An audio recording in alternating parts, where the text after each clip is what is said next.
میرے بریسٹ بہت بڑے بڑے تھے۔ شادی کی پہلی رات شوہر میرے قریب ہونے لگا اور اس نے جب میرا سینہ دیکھا تو وہ غصے سے بولا، کہنے لگا جا کر اپنا علاج کراؤ اپنے سینے کا۔ یہ سن کر شرم سی ہوئی، ڈاکٹر کے پاس چلی گئی۔ پھر ڈاکٹر نے میرے سینے کو زیتون کے تیل سے، آج بھی میرے ساتھ وہی ہوا تھا اور میرا صبر اب جواب دے چکا تھا۔ میں دکھ اور غصہ اور ناراضگی کی ملی جلی کیفیت میں گھری ہوئی تھی۔ میں منہ پر کپڑا لپیٹے کمرے میں پڑی تھی۔ میرا مزاج پوری طرح خراب ہو چکا تھا۔ اتنے میں میرے ابا کمرے میں آئے اور کہنے لگے، ارے ارم، تو کیوں چھوٹی چھوٹی باتوں پر دل خراب کر لیتی ہے؟ شادی تو کرنی ہے نا، ایسے کون سی مشکل بات ہے؟ میں تو بس چاہتا ہوں کہ کوئی شہزادہ ہی آئے تیرے لیے۔ چل اب یہ گولیاں کھا لے، اس سے تیری جوانی میں کوئی فرق نہیں آئے گا، اور دیکھنا کتنی جلدی تیری شادی ہو جائے گی۔ میں نے عجیب نظروں سے ابا کی طرف دیکھا۔ گولیوں سے میری شادی اور جوانی کا کیا تعلق تھا؟ لیکن بولی کچھ نہیں۔ ابا نے مجھے زبردستی اٹھا کر بٹھایا اور کہنے لگا، اتنا سوچنے کی کیا ضرورت ہے؟ میں تیرا باپ ہوں اور جو بھی کروں گا تیرے حق میں بہتر ہی ہوگا۔ یہ گولیاں بھی تیری شادی کے لیے ہی ہیں، تاکہ تو ہمیشہ جوان اور خوبصورت رہے۔ اس طرح جلدی کوئی شہزادہ آ کر تجھے پسند کرے گا۔ ابا کی بات میرے سر سے گزر گئی تھی، لیکن ابا کے آگے میری چلتی کہاں تھی، اس لیے میں نے خاموشی سے وہ گولیاں کھا لیں۔ میں نے پھر ابا کو کہا کہ مجھے کوئی شہزادہ نہیں چاہیے، بس عزت کرنے والا مخلص ساتھی چاہیے۔ میں نے گولیاں کھاتے ہوئے ابا سے پوچھا کہ کب تک یہ گولیاں مجھے کھانی پڑیں گی اور کب آئے گا وہ شہزادہ جس کی آپ کو تلاش ہے؟ تو ابا نے میری باتوں کا جواب دینے کی بجائے مجھے اپنے ماضی کے قصے سنانے شروع کر دیے۔ میں بیزاری سے ابا کی باتیں سن رہی تھی۔ پتہ نہیں میری قسمت میں کیا لکھا تھا۔ 30 سال کی عمر میں بھی میں اپنے باپ کی دہلیز پر بیٹھی ہوئی تھی، جبکہ میری عمر کی ساری لڑکیاں اب تک 3-4 بچوں کی مائیں بن چکی تھیں۔ میں تو کسی تقریب میں بھی جاتی تو ایک کونے میں چھپ کر بیٹھ جایا کرتی تھی۔ لوگوں کی جھکی نظریں اور طنزیہ سوالات مجھے کسی پل چین نہیں لینے دیتے تھے۔ اب تک نہ جانے کتنے لوگ میرا رشتہ لے کر ہمارے گھر آئے تھے اور بہت شوق سے آئے تھے، لیکن پھر ایسا کیا ہوتا کہ جانے سے پہلے وہ انکار کر دیتے۔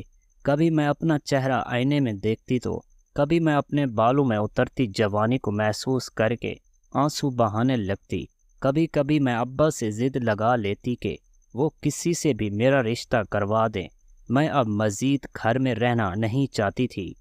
ہر لڑکی کی طرح میری بھی خواہش تھی کہ میری زندگی میں کوئی ہو جسے میں اپنا کہہ سکوں اور اس کے ساتھ اپنا دکھ سکھ بانٹ سکوں۔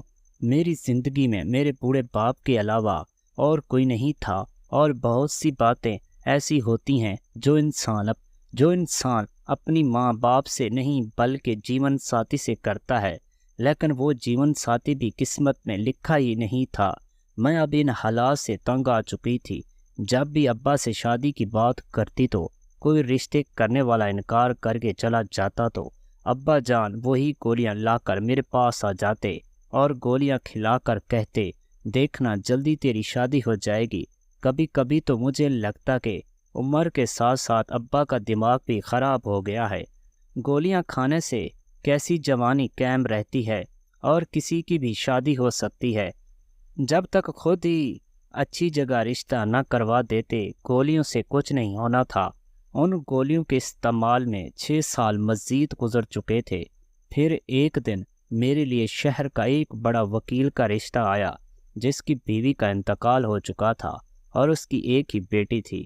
میں نے ابا سے کہا کہ مجھے اس رشتے پر کوئی اعتراض نہیں ہے، آپ میرا رشتہ یہاں کر دیجئے، لیکن ابا نے یہ کہہ کر انکار کر دیا کہ وہ شادی شدہ مرد ہے، میری شادی ہرگز بھی نہیں کریں گے۔ ابا کی اس بات پر مجھے شدید غصہ آیا تھا۔ اب میں کوئی 16-17 سال کی جوان لڑکی نہیں رہی تھی جس کے لیے ابا کی من پسند رشتے آتے۔ ابا کی خواہشات میں میری عمر نکلتی جا رہی تھی، لیکن ابا کو اپنی اس بات کا کوئی احساس نہیں ہوا تھا۔ میں غصے میں واپس اپنے کمرے میں آ کر بند ہو گئی تھی۔ کچھ ہی دیر میں ابا کمرے کا دروازہ زور سے بجانے لگے۔ مجبوراً مجھے دروازہ کھولنا پڑا، لیکن میں نے سوچ لیا تھا کہ میں ابا سے کوئی بات نہیں کروں گی۔ جب بابا کو میرے جذبات کی پرواہ نہیں تھی اور نہ ہی میری بڑھتی عمر کا احساس تھا، تو مجھے بھی ان سے کوئی بات نہیں کرنی تھی۔ ابا کمرے میں آئے اور آ کر پیار سے مجھے سمجھانے لگے، ارم، اتنا جلدی کا شور نہ ڈالیں، تیری قسمت میں بہت اچھا لڑکا لکھا ہے۔ میں نے غصے میں ابا سے کہا کہ وہ اچھا لڑکا کب آئے گا؟ جب میں بوڑھی ہو جاؤں گی، کیونکہ آدھی عمر تو گزر ہی چکی ہے۔ لیکن ابا نے میری بات انسنی کی اور وہی 4 گولیاں اور دودھ کا گلاس میرے آگے رکھ دیا اور کہنے لگے، اس کو پی لو اور دیکھنا کیسا اچھا لڑکا ملے گا تمہیں۔ میں نے ابا سے صاف صاف کہا، مجھے کوئی گولیاں نہیں کھانی ہیں۔ اتنے سالوں سے جب بھی میں نے شادی کا نام لیا ہے، آپ نے گولیاں کھلا کر مجھے خاموش کروا دیا ہے، لیکن ان گولیوں سے کچھ نہیں ہونے والا۔ ابا کہنے لگے، یہ جادو کی گولیاں ہیں، یہ تیری قسمت بدل دیں گی۔ میں نے غصے سے ابا کو دیکھا تھا، جو پتہ نہیں کس زمانے میں جی رہے تھے۔ اب تک تو ان گولیوں سے نہ ہی میری قسمت بدلی تھی اور نہ ہی میری شادی ہوئی تھی۔ ایسا نہیں تھا کہ میرے رشتے نہیں آتے تھے، میں بہت حسین تھی اور جو مجھے دیکھتا تھا رشتہ ضرور لاتا، لیکن نہ جانے کیوں رشتے والے ہمیشہ انکار ہی کر کے چلے جاتے تھے، یا پھر انکار سے پہلے ابا خود منع کر دیتے تھے۔ شروع میں ابا نے جب مجھے یہ گولیاں کھلانی شروع کی تو میں بہت ہی جوان ہوتی تھی، لیکن پھر ابا نے مجھے بتایا کہ ان گولیوں سے میری خوبصورتی میں اضافہ ہوگا اور حالات نے جو میرے چہرے کو تباہ کر دیا ہے، اس پر دوبارہ رونق آ جائے گی۔ ابا کی یہ بات سن کر میں خوش ہو جاتی ہوں اور دودھ کے ساتھ گولیاں کھا کر اور تھوڑی ہی دیر میں نیند کی وادیوں میں چلی جاتی۔ نہ ہی قسمت کا دروازہ کھلا تھا اور نہ ہی کوئی میری بارات لے کر آیا تھا۔ میری عمر تقریباً 30 سال ہو چکی تھی اور ایک لڑکی کے لیے اتنی زیادہ عمر میں رشتہ آنا بہت مشکل ہوتا ہے، اس لیے میری تقریباً تمام امیدیں دم توڑ چکی تھیں۔ اب میں ہر وقت کسی نہ کسی کونے میں آنسو بہانے لگی تھی۔ میں نے ابا سے کہہ دیا تھا کہ اب اگر میرا رشتہ نہ ہوا تو میں اپنی جان لوں گی۔ میرا حال دیکھ کر ابا نے مجھے وہی 4 گولیاں کھلائیں اور تسلی کے بول دیے، مگر میں نے ان سے کوئی بات نہیں کی اور خود کو کمرے میں بند کر دیا اور 2 دن تک بند رہی۔ نہ کمرے سے باہر نکلی، نہ اپنے باپ سے کوئی بات کی، نہ ہی گھر کا کوئی کام کیا۔ اس سے ابا کو صحیح جھٹکا لگا تھا۔ تبھی کچھ دنوں میں ہی رشتے والے ہمارے گھر چلے آئے تھے۔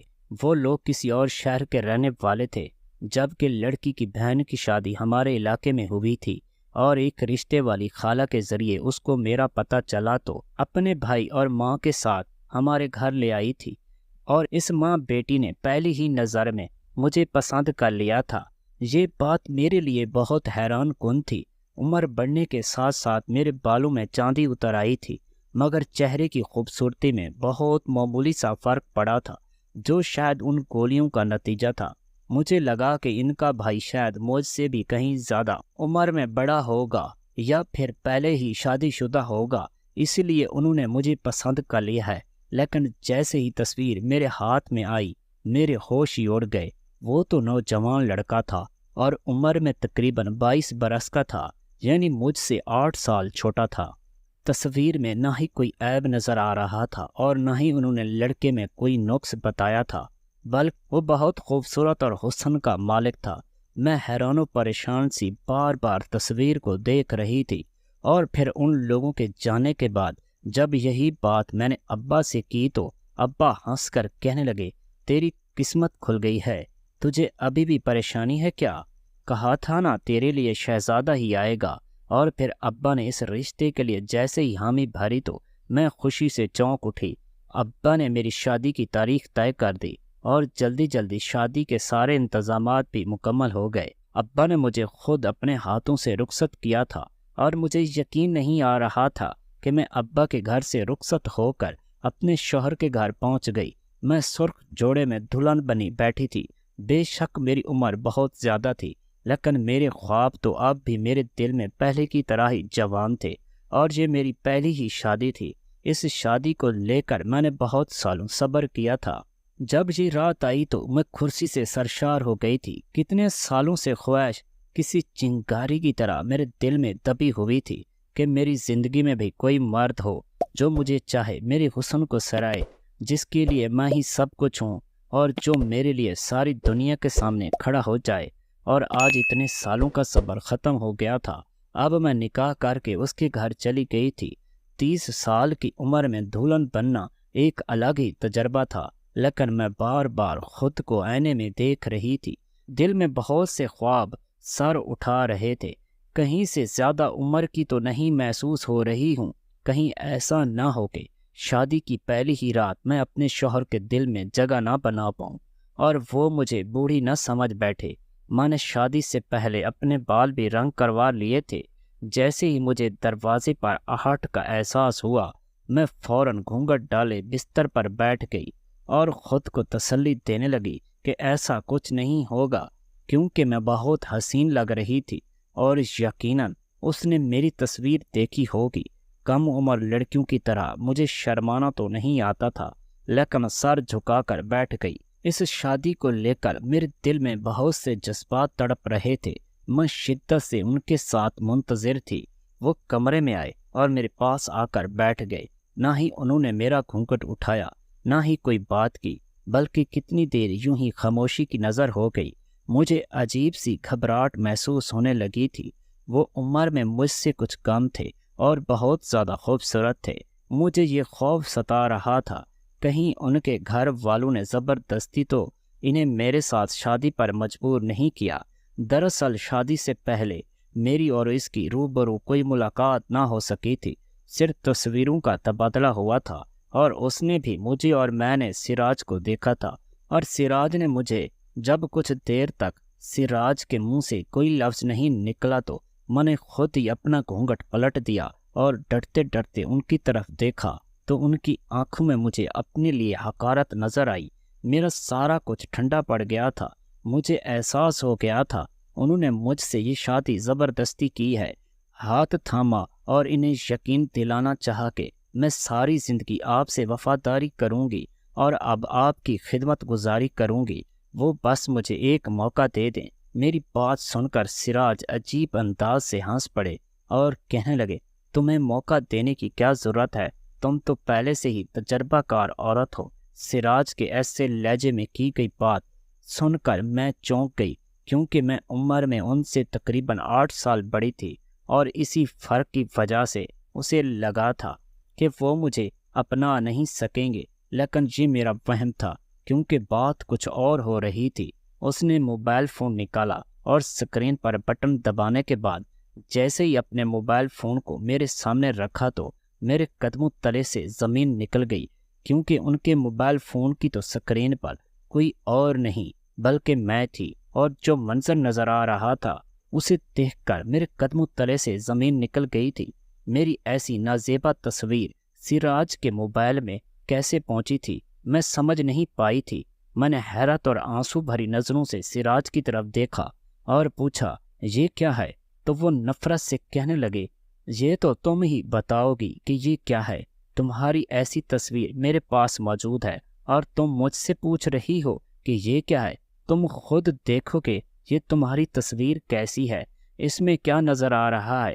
یہ تصویر خود ہی چیخ چیخ کر بتا رہی ہے کہ تم تو پہلے سے ہی۔ سراج نے اپنی بات ادھوری چھوڑ دی اور اپنا منہ پھیر لیا تھا، پھر کہنے لگے، تم تو پہلے سے ہی کافی تجربہ کار ہو۔ اگر میں نے نکاح سے پہلے یہ تصویر دیکھی ہوتی تو کبھی تم سے شادی کا تصور بھی نہ کرتا۔ میں نے تو یہ سوچ کر صرف تمہیں اپنایا تھا، تم کنواری عمر رسیدہ عورت ہو جس کی اب تک شادی نہیں ہوئی، اور یہ بھی سنا تھا کہ اتنی عمر ہونے کے باوجود بھی سادگی کی زندگی گزار رہی ہو۔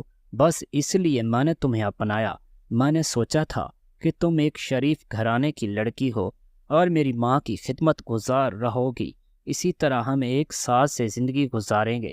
لیکن مجھے کیا معلوم تھا کہ مجھے شادی کی رات تمہاری ایسی تصویریں ملیں گی جسے دیکھ کر میرے سر پر آسمان گر پڑے گا، اور اس تصویر کو مجھے دیکھ کر پتہ چلا کہ تم کیا ہو، اور تمہارے بارے میں جتنا سنا تھا